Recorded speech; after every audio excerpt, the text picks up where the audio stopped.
Olá, esse é o Saber Direito. Esta semana nós estamos falando sobre direito marítimo. Meu nome é Fábio Gentil e a nossa aula de hoje é sobre demurrage de containers ou sobreestadia de containers.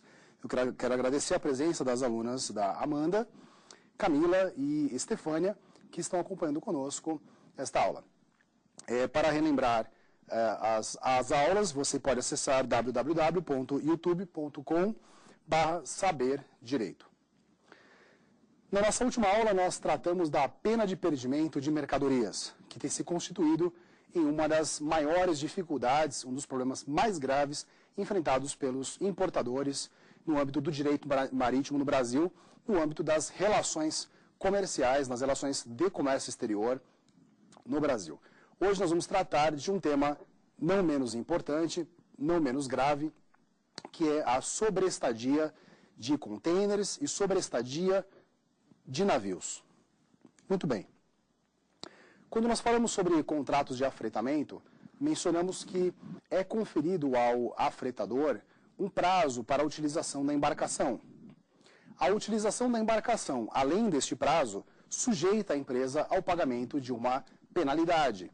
Na verdade, uma indenização pré-fixada a título de sobreestadia de navios. Essa sobreestadia de navios também é chamada demurrage, ou, corretamente falando, demurrage. Por analogia, a demurrage também é aplicada aos containers. A partir da década de 50, com o processo de containerização, foram criados navios especializados, chamados navios porta-containers, ou navios full container vessels.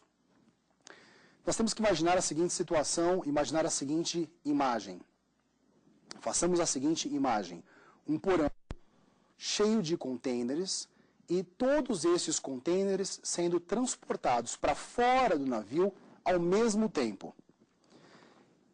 Fazendo essa imagem, nós conseguimos observar que os containers são, na verdade, uma espécie de porão móvel do navio.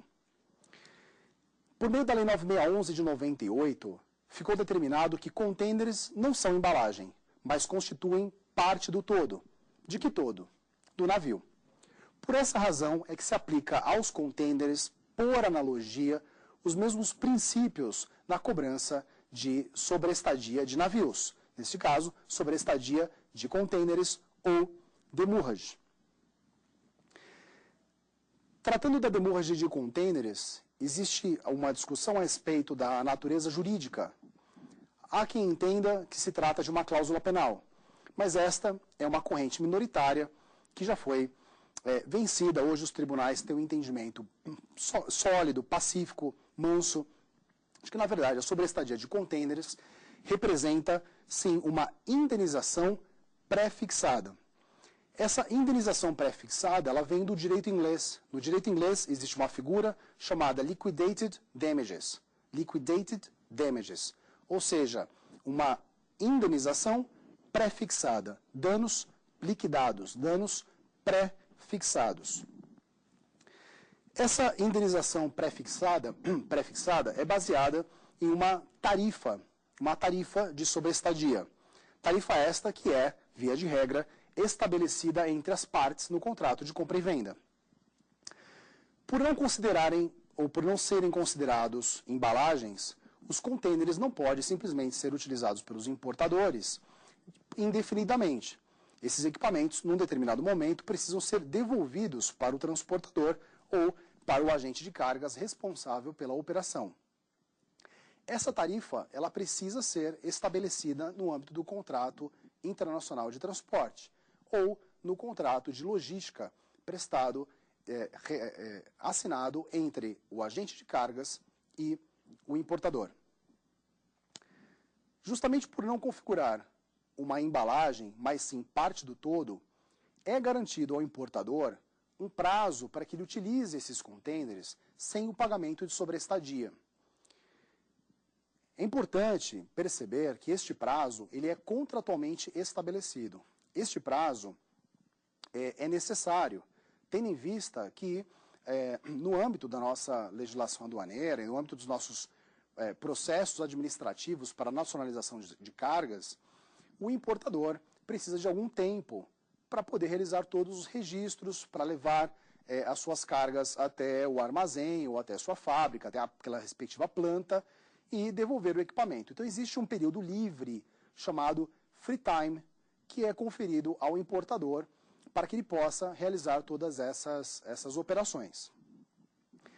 Não respeitando o free time, ao importador será aplicada uma penalidade, será cobrada essa diária de sobreestadia, será cobrada essa indenização por dia de atraso e de acordo com a tabela, como eu disse, que foi estabelecida no contrato de transporte. Nós temos observado algumas práticas erradas com relação ao estabelecimento do free time demurrage em contratos de transporte internacional. Uma vez que este prazo é conferido ao importador ou ao agente de cargas, ele constitui uma cláusula contratual que não pode ser alterada unilateralmente. Ele constitui um direito adquirido. Trata-se de um negócio perfeito. Veja bem, o agente de cargas, quando fecha um contrato master, ele faz uso de toda a negociação no âmbito master para negociar com os seus clientes finais. Todas as condições e vantagens que ele obteve na negociação master entrarão nas negociações com seus clientes finais, entrarão nas negociações com os importadores e exportadores. Então veja só a seguinte situação. Existem, infelizmente, alguns transportadores que estão tentando reduzir unilateralmente o período de free time, fazendo uso da fatura de cobrança de sobreestadia, que é altamente reprovável. A fatura de sobreestadia indicando que haveria, digamos, 30 dias para que o agente de cargas utilizasse os contêineres. Mas caso ele não pague a fatura na data de vencimento, neste caso, o free time seria cancelado e ele estaria sujeito a um valor maior. Então, de 30 dias, ele iria, digamos, para um prazo menor de 7 dias. Como se houvesse um bônus free time, ou como se tivesse um free time especial, e que estaria sujeito a cancelamento em caso de não pagamento da fatura na sua data de vencimento. Esse é um procedimento realmente errado, pois essa condição, esse free time que foi concedido ao agente de cargas, certamente ele transferiu ao seu importador final. Ainda que não tenha transferido na integralidade, grande parte deste período livre foi transferido para o seu cliente final. Então veja só como isso pode ser complicado e como isso pode gerar problemas para o agente de cargas. Ele pode se ver diante de uma situação em que ele terá efetivamente prejuízo naquela determinada operação. Olha só que interessante. Ele tinha 30 dias contratualmente estabelecidos para utilizar os contêineres sem pagar nada de sobreestadia. E por alguma razão ele não conseguiu, vamos imaginar que ele tenha incorrido em 2 dias de sobreestadia. Por alguma razão, ele não conseguiu pagar o boleto, não conseguiu pagar a fatura na data do vencimento. De acordo com esse novo regramento estipulado unilateralmente na fatura, esse período livre de 30 dias estaria cancelado e ele passaria a ter o período geral de 7 dias. Isso significa que de 2 dias de sobreestadia, ele iria para 25 dias de sobreestadia. Ao mesmo tempo, ele certamente enviou uma fatura de 2 dias de sobreestadia para o seu cliente. E o seu cliente final pode ter pago no vencimento. Então, veja só o despropósito. Ele pagando 2 dias de sobreestadia, recebendo 2 dias de sobreestadia e pagando 25 dias de sobreestadia para o transportador físico das mercadorias. Então, essa questão do período livre, ela precisa ser analisada com bastante critério. É importante que as empresas tenham bastante cuidado com relação a isso e observem se as faturas estão vindo com essa ressalva de que o free time estaria sujeito a cancelamento, sujeito a redução em caso de inadimplemento. Porque isso, na verdade, é uma multa embutida. Né? É a mesma situação que acontece com instituições de ensino. Né? A faculdade que fala para a gente, olha, se você pagar o teu dia 4, R$800. Se pagar no vencimento, que é o dia 10, R$1.000. Na verdade, não é um desconto, na verdade é uma multa embutida. Agora, se você tem uma indenização, a demurragem tem a natureza indenizatória. Qual é o papel da indenização? O papel da indenização é recondução de patrimônio. Né? Então, existe a presunção de uma perda e a indenização ela serve para reconduzir aquele patrimônio perdido. Daí porque ela não está sujeita à incidência de imposto de renda. Imposto de renda, fato gerador, a aquisição de disponibilidade econômica. Então, se eu tenho uma indenização, eu estou tendo uma recondução de patrimônio, eu não adquiri novo patrimônio, eu só reconduzi o patrimônio perdido. Agora, eu não posso inserir uma multa em cima de uma indenização. E é uma multa que, nesse caso, veja bem, em vez de 2 dias de demurrage, a empresa vai pagar 25 dias de demurrage. Então, essa questão dos dias livres que são oferecidos para o importador ou que são oferecidas para o agente de cargas, isso não está sujeito a uma alteração unilateral. Isso é ilegal, isso vai contra o que foi contratualmente estabelecido e, efetivamente, a empresa que cobrar dessa maneira, ela deve estar sujeita às penalidades do artigo 940 do Código Civil e restituir em dobro aquilo que ela está cobrando indevidamente. Isso aí é fato. Muito bem, quando nós falamos da demurrage, hoje é muito normal, automaticamente, as pessoas pensarem na demurrage de container, porque é o que tem mais volume. E se fizermos uma análise do número de processos distribuídos tratando de sobreestadia, nós vamos encontrar maciçamente ações tratando de sobreestadia de container. Mas a sobreestadia originalmente era cobrada e é cobrada em contratos de afretamento. Nos contratos de afretamento, aliás, estamos falando de valores que não são $100, $150 por dia. Estamos falando de valores de 6 mil, 7 mil, 10 mil dólares por dia. O contrário da sobreestadia, no caso do afretamento, existe, que é o chamado dispatch, que uma bonificação paga ao afretador caso ele devolva o navio num prazo inferior àquele que havia sido convencionado no caso de um afretamento por tempo. Muito bem, por essa razão é que o acompanhamento dos contratos de afretamento, como nós falamos em uma aula anterior, é algo extremamente sério e complexo. A empresa não pode correr o risco de ter que pagar demurrage. Aliás, ela precisa, se possível, receber o dispatch, que normalmente é 50% do valor previsto para a demurrage. E são valores importantes, como nós falamos, 6 mil dólares, 7 mil dólares, 10 mil dólares por dia. E, novamente, e servindo como uma recapitulação, no contrato de compra e venda internacional, em que ficará estipulado quem será o responsável por um afretamento, as partes devem deixar muito claro as responsabilidades de cada uma com relação à gestão das embarcações, ou com relação às operações das embarcações, porque isso vai, invariavelmente, estar relacionado à responsabilidade pelo pagamento de sobreestadia. Aqui, como eu disse, são valores muito altos.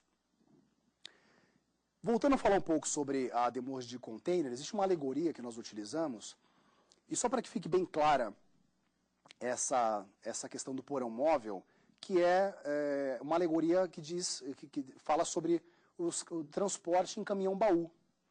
Um caminhão-baú, sem o seu baú, ele perde a sua função econômica. Da mesma maneira que um navio porta contêineres, sem os seus contêineres, perde a sua função econômica. Talvez o importador ele diga o seguinte, não, tudo bem, isso é claro para mim quando um armador está tratando da questão da demurrage de container. Afinal de contas, os contêineres são dele. E ele ficou privado dos contêineres e, por essa razão, ele cobra sobreestadia. Mas por que um agente de cargas cobraria sobreestadia? Por que um NVOCC cobraria sobreestadia? A resposta é bastante simples. Por 2 motivos. Primeiro, porque o agente de cargas, ou NVOCC, terá que pagar este valor para o armador. Segundo, porque ele próprio tem despesas operacionais, despesas administrativas, inclusive perdas comerciais, em virtude dessa utilização dos contêineres, além do período livre combinado. Veja bem, um agente de cargas, para ser competitivo, ele precisa ter volume. Volume de cargas, importação, exportação, ele precisa movimentar. Através desses negócios, através desse volume, ele conquista fretes melhores, ele conquista um free time melhor, ele conquista condições melhores. Ele tem o que nós chamamos de allocation, Ou seja, ele tem um espaço que foi negociado com o armador para que em cada embarque ele possa transportar as cargas dos seus clientes. Isso significa que quando um cliente utiliza os containers por um período, além daquele período livre que foi concedido, ele está efetivamente privando o agente de cargas da utilização de parte do seu allocation, ou seja, parte daquele espaço que ele negociou com o armador. Daí, esse caráter indenizatório tão gritante. Então, não fosse apenas o fato dos agentes de cargas terem que pagar para o armador, não fosse apenas o fato de eles terem despesas administrativas e operacionais, ainda existe a questão comercial, ou seja, a utilização daqueles equipamentos, além do período livre concedido, faz com que esse agente de cargas tenha perda de participação no mercado, nós chamamos de market share, ou seja, perda de uma fatia de mercado, ele deixa de ser competitivo, ele deixa de concorrer. E quem deixa de concorrer, quem se afasta do mercado, acaba perdendo mercado. Daí a necessidade da empresa ser indenizada e daí a existência da sobreestadia de containers. Falando novamente sobre práticas indevidas, hoje é muito comum o chamado depósito calção de container, no âmbito da prática do direito marítimo. A história é mais ou menos a seguinte: os containers entram em território nacional, como previsto pela Instrução Normativa número 280 da Secretaria da Receita Federal, entram em território nacional através de um regime aduaneiro especial. Esse regime aduaneiro especial é chamado regime de admissão temporária.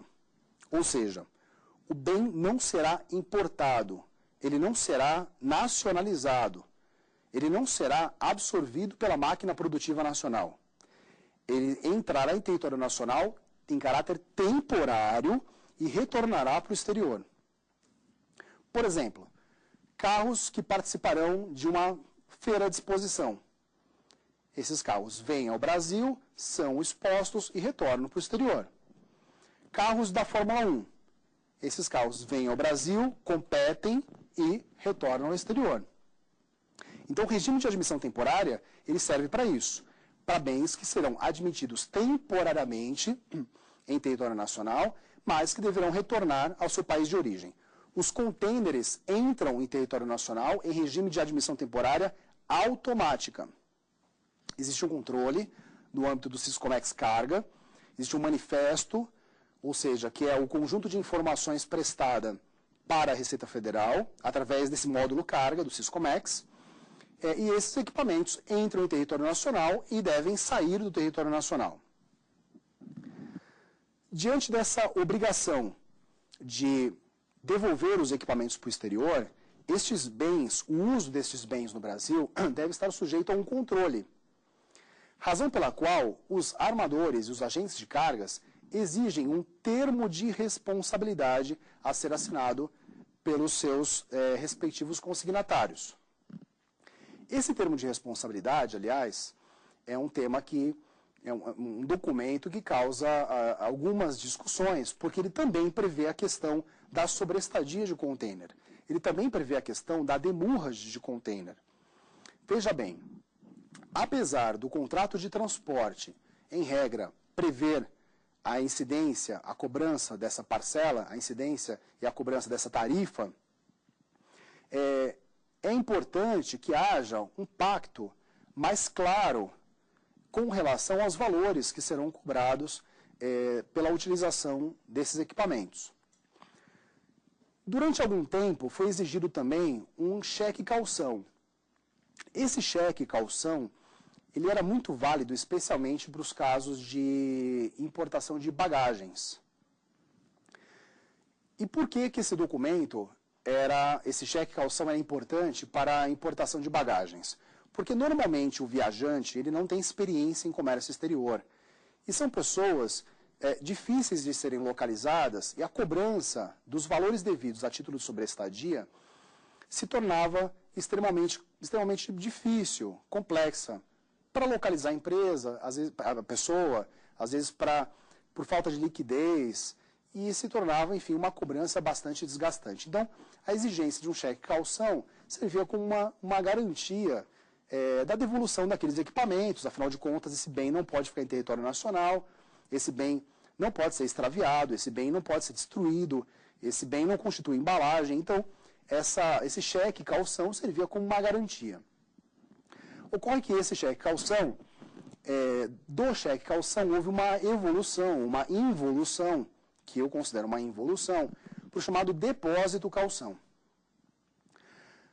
O depósito calção, ele, na teoria, tem a mesma função do cheque calção. O único problema é que o depósito calção, que vai de 2 a 3, 4 mil reais por container, implica na transferência de recurso entre as empresas.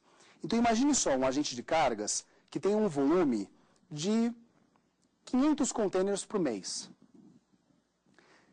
Agora, multiplique isso por 2, 3, 4 mil reais por container. Esse é o tamanho da transferência de recurso que é feita entre as empresas. Agora, a essa transferência de recursos, que nem sempre o agente de cargas tem como fazer frente a isso, ou o importador tem como fazer frente a isso, some-se a isso o fato de que esses valores, via de regra, são devolvidos 1, 2, 3, até 4 meses depois da efetivação do depósito. Pode ser até mais tempo. E que esses valores não são devolvidos, por exemplo, corrigidos. Ou seja, não há correção monetária. Eu gosto de usar uma alegoria que é a seguinte: vamos imaginar que eu vou fazer uma viagem e eu tenho uma cachorrinha e essa cachorrinha está grávida, está prenha. E eu deixo essa cachorrinha com a Camila. E eu viajo, tudo bem. Quando eu retornar de viagem, a Camila precisa devolver a cachorrinha para mim. Inteira. Né? Então eu entreguei um cachorrinho com 4 patas, 2 olhinhos, 2 orelhinhas. Ela tem que devolver um cachorro inteiro. Devolver o dinheiro inteiro é correção monetária. A correção monetária serve para manter o valor da moeda no tempo. Ok? E você, por força desse contrato de depósito, tem que devolver também os frutos do bem depositado. Os frutos do bem depositado, nesse caso, seriam os filhotes. No caso do dinheiro, o fruto do dinheiro é o juro. Então, se eu faço um depósito, e esse depósito não tem a característica de empréstimo, e nesse caso o empréstimo não oneroso, se ele não tem essa característica, esse depósito, esse dinheiro, precisa ser devolvido, corrigido e acrescido de juros, o que não acontece. Então, esse depósito calção, ele é extremamente injusto com relação, especialmente aos agentes de cargas, com relação aos importadores. Esse depósito também é ruim, mas não é tão ruim como é para os agentes de cargas, porque os agentes de cargas são meros intermediários, os NVOCC são meros intermediários. E o que acontece? Eles acabam tendo que antecipar muitas vezes esse recurso, porque ou o importador se recusa a cumprir essa exigência, ou então eles se veem numa situação que a entrega das cargas é tão urgente que eles acabam sucumbindo a essa solicitação. A exigência em si já seria condenável. É evidente que a empresa pode dizer o seguinte: não, mas a nossa forma de trabalhar é essa, é assim que nós trabalhamos, nós exigimos um depósito. Muito bem, isso já seria questionável, mas o que torna o assunto ainda mais problemático é que hoje, no âmbito do Siscomex, no módulo carga, existe um bloqueio de sistema que é utilizado no caso de dívidas de frete e de contribuição para a avaria grossa. Lembra que nós falamos de avaria grossa? Então, existe um mecanismo, um gatilho no Siscomex módulo carga que diz o seguinte: se o consignatário tiver uma dívida de frete ou de contribuição para a avaria grossa perante o transportador, este transportador poderá, via sistema, bloquear a entrega das cargas. Uma questão muito interessante é que só o armador pode fazer isso. Os agentes de cargas, infelizmente, ainda não contam com essa prerrogativa. Ainda não existe um bloqueio house, ou seja, um bloqueio do conhecimento de embarque house. Então, hoje, o único que consegue bloquear cargas via Siscomex Carga é o armador. O agente de cargas não consegue. Então, O que tem sido feito por algumas empresas é manter o bloqueio do Siscarga até que o depósito do calção seja efetuado. Quer dizer, uma condição para a liberação de cargas, o que é ilegal. A nossa jurisprudência é mansa e pacífica com relação à ilegalidade de se exigir depósito calção para a liberação do CE mercante. Os armadores podem falar, tudo bem, mas que instrumento que eu tenho então para exigir o termo de responsabilidade, até para exigir um cheque calção, ou para exigir alguma outra calção idônea? De fato, hoje existe uma carência de um mecanismo que permita que o armador possa exigir essa documentação, ou possa exigir essa garantia. Já houve época, antes de 2007, em que era necessário que o importador, que o consignatário, fosse até a agência representante do armador para realizar a chamada liberação de BL. O que era liberação de BL? Era um ato administrativo privado, por meio do qual o agente representante do armador batia um carimbo no conhecimento de embarque, liberando aquele documento, reconhecendo ter recebido as parcelas que eram devidas, são as parcelas chamadas collect, ou parcelas a serem coletadas no destino, parcelas a pagar, e depois dessa liberação, aí sim o importador poderia, poderia ir até o Departamento do Fundo da Marinha Mercante, na época chamada Sunamã, ir a Sunamã para realizar o pagamento do adicional frete para renovação da Marinha Mercante, AFRMM. O adicional frete para renovação da Marinha Mercante é uma contribuição. Essa contribuição tem uma alíquota de 25% sobre o valor do frete, é uma contribuição bastante parruda e que tem por objetivo fomentar a renovação da Marinha Mercante brasileira. Então, qual era a sistemática? O consignatário ia até a agência, pagava os valores devidos, entregava a documentação de praxe, era lançado uma liberação nesse documento, um carimbo. Com essa liberação, o importador conseguia pagar o adicional frete para a renovação da Marinha Mercante, conseguia obter a presença de carga, conseguia, enfim, seguir todos os procedimentos necessários para a liberação das cargas. Depois de 2007, por que 2007? Porque em 2007, em dezembro de 2007, houve a publicação da Instrução Normativa número 800, que trouxe para o nosso mundo, passou a existir o módulo carga do Siscomex. E o módulo carga tornou público, ou tornou públicas informações, dados, que antes só eram obtidos após a liberação feita na agência.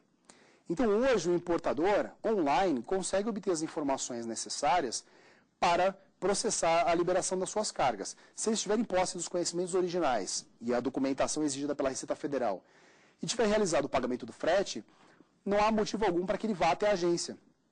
Esse ato de liberação ainda é exigido por algumas agências, entendendo que seria uma forma de controlar a falsificação de BLs. Mas é um procedimento extremamente perigoso, porque toda vez que a empresa cria um procedimento, se esse controle falha, ela se torna corresponsável pelo evento. Às vezes é melhor você não ter controle nenhum do que ter, porque quem tem controle, teoricamente, está sujeito a penalidades pelo descontrole. Até porque não cabe à agência marítima controlar a entrega de cargas. Quem controla a entrega de cargas é o terminal, e não a agência marítima. Então, existe aí um procedimento um pouco perigoso que está sendo adotado por algumas agências e que elas acabam se expondo a eventuais problemas. Muito bem. O agente desconsolidador ele tem um papel extremamente interessante e extremamente importante no que diz respeito à sobreestadia de contêineres. O NVOACC, como nós vimos, ele é uma empresa intermediária, ele é um transportador contratual. Esse NVOACC, no caso pode ser um agente consolidador, ele emitirá um conhecimento de embarque e esse conhecimento de embarque representará aquela relação house, ou aquela relação filhote, que é um contrato, um subcontrato daquele contrato original, daquele contrato mãe, que é o contrato master. No âmbito desse contrato, o importador se comprometerá perante o agente de cargas a pagar despesas de sobreestadia, a pagar despesas de demurrage. A grande discussão que existe nesse âmbito é com relação à figura do agente desconsolidador. Via de regra, a cobrança do nível ACC é feita pelo agente desconsolidador na qualidade de seu representante. Até aí, sem problema nenhum. O grande problema consiste em um agente desconsolidador ser cobrado pelo armador. Veja bem, o agente desconsolidador pode estar ganhando ali $40 só para realizar aqueles atos administrativos de desconsolidação. Então, vinculação do semimercante, desconsolidação no sistema. Então, são atos administrativos que ele realiza na qualidade de representante do consolidador. Daí porque ele tem uma carta de apontamento, que nada mais é que uma procuração. Agora, e essa relação realmente carece, e em cada caso ela tem que ser analisada.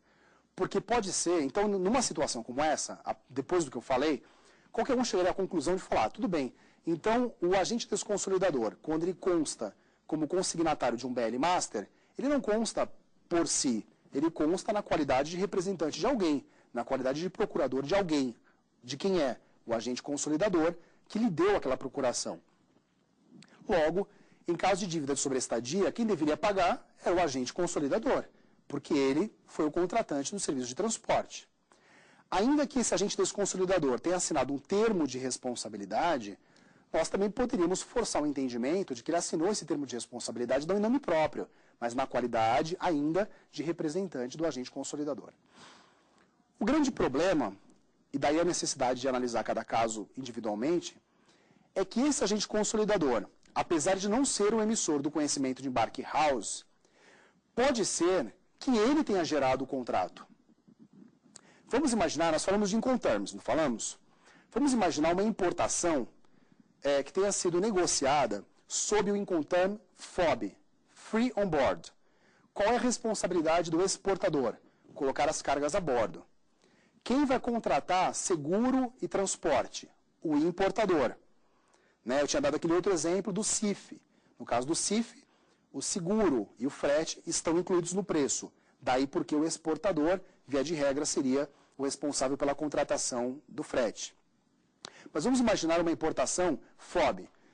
O importador, aqui no Brasil, pode entrar em contato com o agente desconsolidador, aqui no Brasil, e falar para ele o seguinte, olha, eu tenho uma carga vindo para o Brasil e eu preciso que alguém faça a papelada lá na China.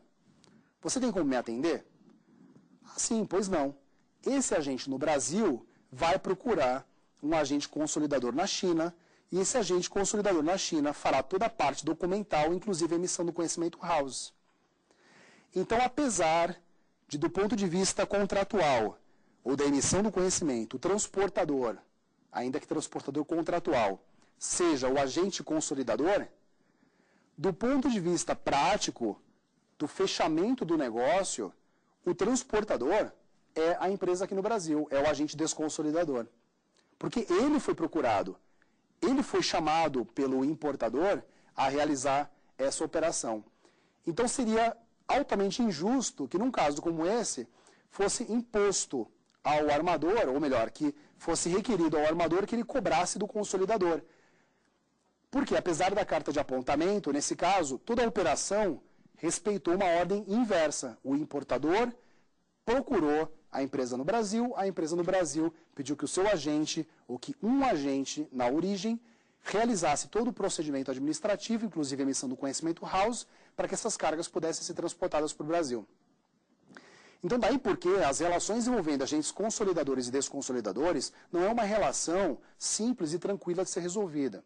Nós temos observado algumas decisões que são simplistas, no sentido de dizer o seguinte, olha, se você é o consignatário do conhecimento master, você deve pagar pelas despesas de sobreestadia.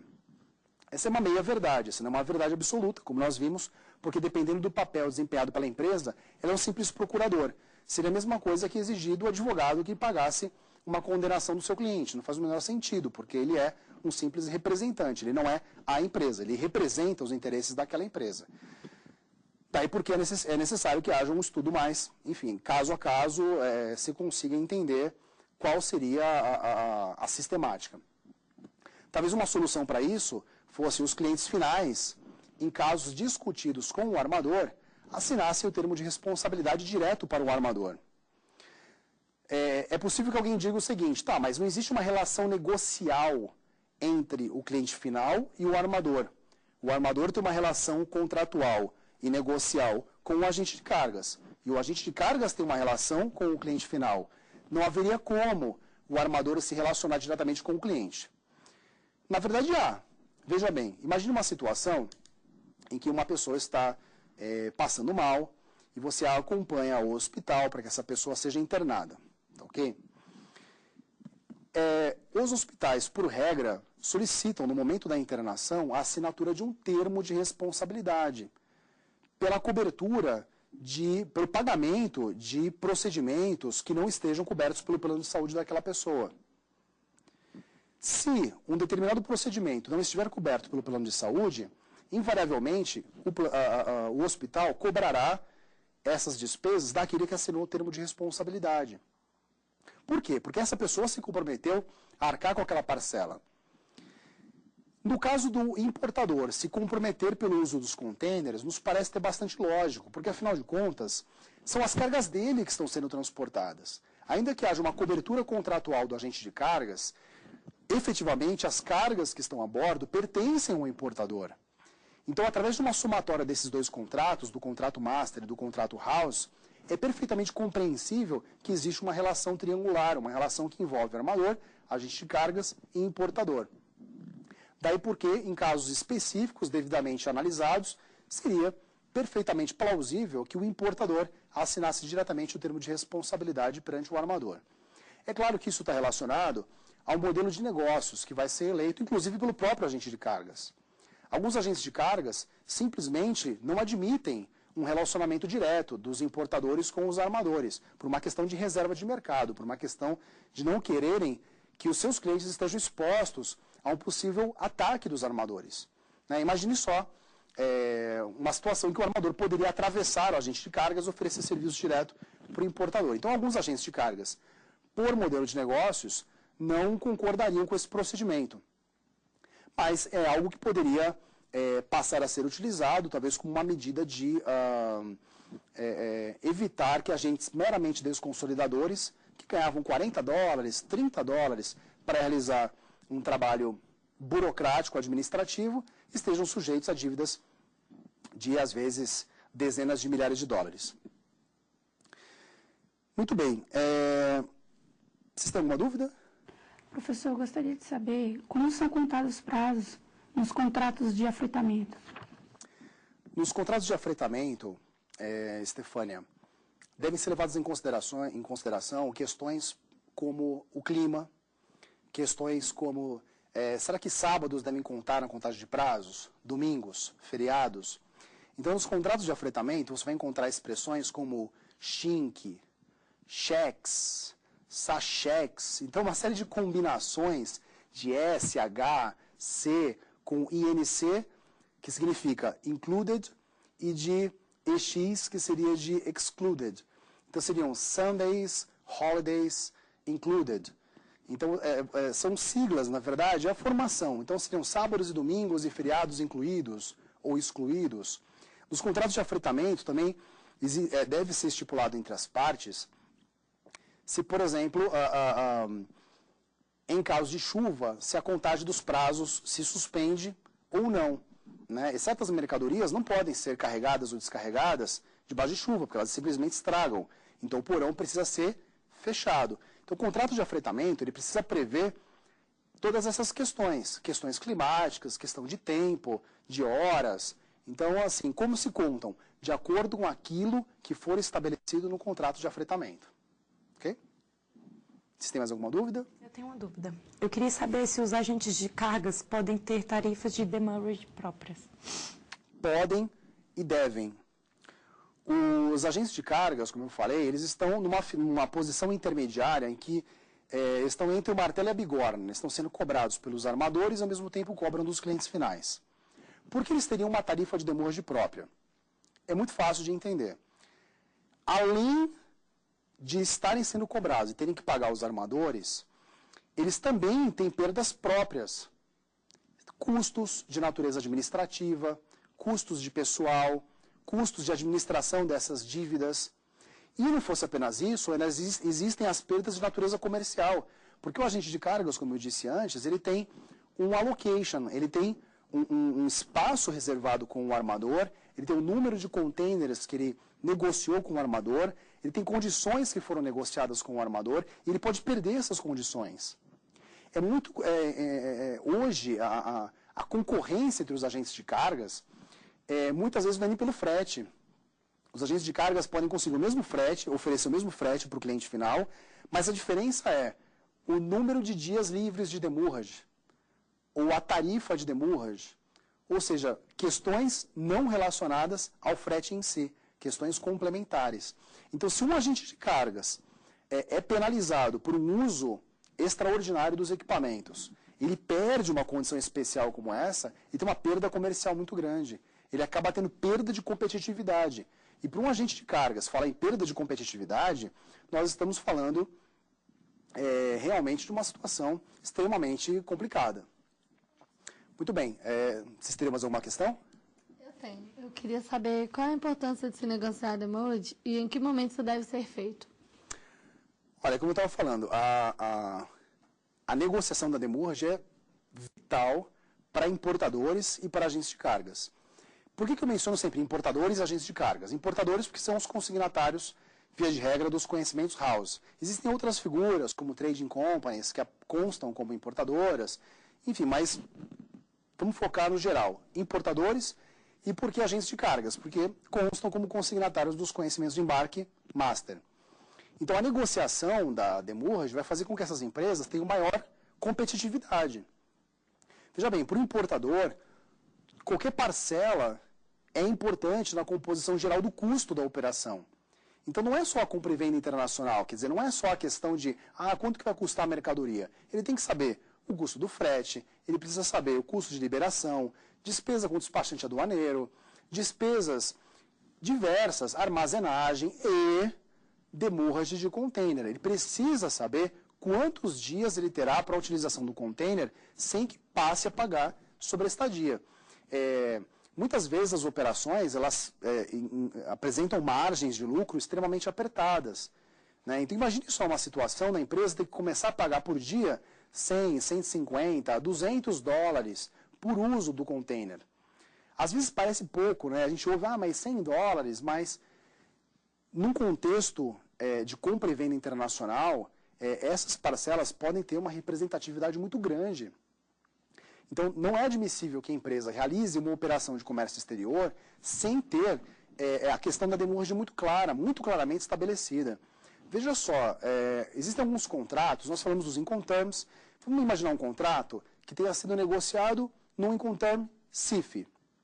Estou procurando simplificar no CIF, no FOB, para que a gente consiga entender a coisa de uma maneira mais clara. No Incoterm CIF, então, dentro do preço da mercadoria, estavam incluídas as parcelas de frete e seguro. Muito bem, o importador, como não é o contratante do frete, diretamente, quem é o contratante ou exportador, ele pode assumir uma posição alheia ao contrato de transporte. Só que quando as cargas chegarem no destino, quem que vai ser o responsável pela demurrage de container? Ele. Ou seja, ele não participou da negociação, ele ficou alheio, porque afinal de contas o frete estava dentro do preço e era incumbência do exportador, ele ficou alheio, mas no final das contas, quem vai ser chamado a pagar aquela despesa é ele. Mas o exportador, como mercador, naquele conceito amplo, né, do contratante do serviço de transporte, é corresponsável. Sim, ele é corresponsável. Mas entre cobrar alguém que está aqui e alguém que está na China, adivinha de quem ele vai cobrar? De quem o armador vai cobrar? De quem o agente de cargas vai cobrar? De quem está aqui. Então, veja bem, mesmo que na compra e venda internacional o exportador, o shipper, seja o responsável pela contratação do transporte, é importantíssimo que o importador participe da negociação sobre a estadia. Que ele diga, olha, 7 dias é insuficiente, eu preciso de 30 dias para liberar as minhas cargas. Olha, essa tarifa está muito cara, vamos negociar uma tarifa melhor. Eu me comprometo a trazer mais cargas com a sua empresa, desde que você confira uma tarifa especial para pagamento de sobreestadia. Então, essa negociação, ela é fundamental para importadores e para agentes de cargas. Tratando de importadores, tem um outro ponto também que é extremamente importante, que é a antecipação de procedimentos. Nós percebemos que existem muitas empresas que trabalham reativamente. Não, a empresa precisa trabalhar proativamente, ela precisa se antecipar.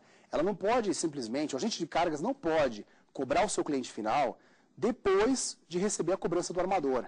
Depois que o armador lançar sua cobrança, o agente de cargas terá pouco tempo para fazer a sua própria cobrança. E isso significa uma negociação ruim, isso significa estresse, isso significa insucesso de uma negociação. É fundamental que o agente de cargas tenha um departamento estruturado para isso, tenha uma assessoria adequada para isso, que o agente de cargas tenha procedimentos para isso, tenha uma fatura própria, tenha uma tarifa própria, que o agente de cargas ele adote, realize os registros necessários das suas condições gerais de negócios, que ele tenha um procedimento interno, que nós chamamos de IOP, que é o Internal Operational Procedure, um procedimento operacional interno, com os seus agentes na origem, informando a regra do jogo no Brasil, dizendo qual é o free time que ele quer, que não é qualquer free time que interessa, que é um free time especial. Então, toda essa antecipação precisa ser feita pelos agentes de cargas. Se o agente de cargas deixa para faturar o cliente final, depois que ele receber a fatura do armador, ele vai ficar numa situação extremamente difícil. Ele também ficará numa situação extremamente difícil se ele não fizer acompanhamento dessas cargas após a sua descarga. Veja só, nós vimos a questão da pena de perdimento, do abandono de mercadorias. Imagine só, a empresa vai esperar 90 dias para descobrir que uma carga foi abandonada? Não faz sentido. O que a empresa deve fazer? As cargas chegaram? Ok. Qual é o free time que foi dado para esse importador? Ah, foram dados 15 dias. Muito bem. Com 14 dias, a empresa tem que entrar em contato com esse importador e falar, e aí, está tudo bem? Você liberou as suas cargas? O que está acontecendo? Precisa de ajuda? Posso colaborar de alguma maneira? Olha, lembrando que a partir de amanhã você vai incorrer em despesas de sobreestadia. Talvez nesse momento ele já descubra que a empresa está sofrendo uma fiscalização e que as cargas dela foram retidas. E aí, com 15 dias, o agente de cargas já poderá adotar medidas que tenham o objetivo de salvaguardar seus interesses. Quer dizer, conversar com o armador, tentar de alguma maneira parar essa cobrança da demurrage, tomar medidas administrativas e até judiciais para a recuperação desse equipamento. Ou seja, agir, né, e não simplesmente aguardar que alguma coisa aconteça. A devolução, o acompanhamento da devolução do container é uma atividade ativa, né, não é uma atividade passiva. O agente de cargas não pode ficar esperando que o importador encaminhe o comprovante de entrega dos containers, porque talvez isso não aconteça nunca. Talvez esse container tenha sido extraviado, talvez esse container tenha sido avariado, tenha dado perda total. Talvez o importador pense que container é embalagem, e aí levou lá para o interiorzão, que ninguém viu, e acha que não tem que devolver mais esse equipamento. E aí, nesse caso, o que vai fazer? O agente de cargas vai ficar esperando eternamente? Evidente que não. Então, por agente de cargas, dica, antecipe-se. Busque adotar medidas que façam com que você seja proativo e não reativo. 2. Organize-se. Tenha o seu termo de container específico para agente de cargas. Não copie o termo de container de armador. Você é um agente de cargas. Você é diferente de um armador. Tenha procedimentos claros, escritos, a respeito da cobrança de sobreestadia. E por fim, 3, tenha a mentalidade de credor e não de devedor. Não fique se lamentando. Busque o crédito. Tenha relações claras com os seus clientes, estabeleça claramente a responsabilidade pelo uso dos containers, não esconda a informação, apresente claramente quais são as responsabilidades do importador e tenha um contrato que preveja todas essas situações de uma maneira clara, tranquila e pacífica. Muito bem, então, na aula de hoje nós tratamos da sobreestadia de navios e da sobreestadia de containers, da demurrage, né, de navios e de containers. Caso você queira rever esta aula, você pode acessar em www.youtube.com/saberdireitoaula. Muito obrigado pela sua participação. Caso tenha alguma dúvida, envie um e-mail para saberdireito@stf.jus.br. Nós também queremos convidá-los a conhecer os outros programas da família Saber Direito no www.youtube.com/saberdireitoresponde e o www.youtube.com/saberdireitodebate. Esta foi a nossa semana de estudos de direito marítimo. Todos já foram muito bem-vindos a bordo. Então agora, prático a bordo, levantar âncoras e vamos em frente.